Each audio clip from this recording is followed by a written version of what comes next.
once again, we are coming to you live from the red carpet for the first American Salute to American Heroes. And we are with one of our amazing hosts tonight, Nate Boyer. Nate, thank you so much for joining us today. Oh, it's a pleasure. An honor to be here. Thank you.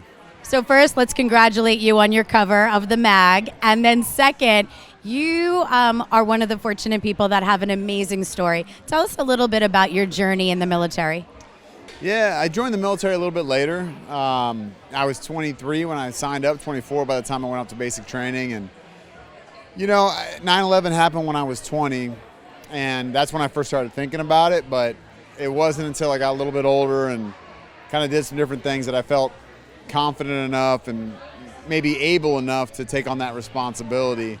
And not only wanting to serve in the military, but I wanted to be a Green Beret. I wanted to serve among the most elite and just, give everything I had. And I felt like I had a decent amount to give at that point in my life and hadn't really done anything purposeful. So it just made sense. And I'll tell you this much, like the military, the Army specifically for me, opened a lot of doors and definitely instilled a lot of values that I still hold true today. So I'm proud to be here. I'm glad to be here on as we're approaching Veterans Day, and it's just a good time and a good place with good people. So you also right now are really talking a lot about your next chapter, which is MVP. Tell us a little bit about MVP. Yeah, MVP stands for Emerging Vets and Players, and what we do is we bring together combat vets and former professional athletes, and we help them find purpose and identity when they lose a uniform.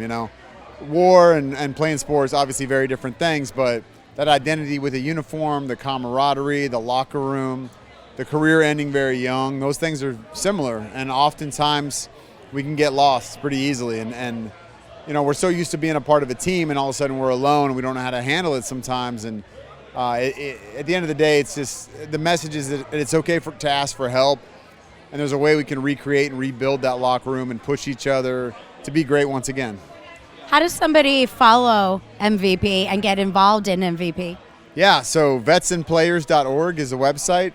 You can look up, emerging vets and players on social media as well and kind of follow us. But yeah, if you're a vet or an athlete, connect with us. And if you're not, but vets and athletes in your network, connect with us and refer folks to our organization, to our program. We're in 8 cities right now around the country. We're not yet in this area in Tampa, but we will be at some point.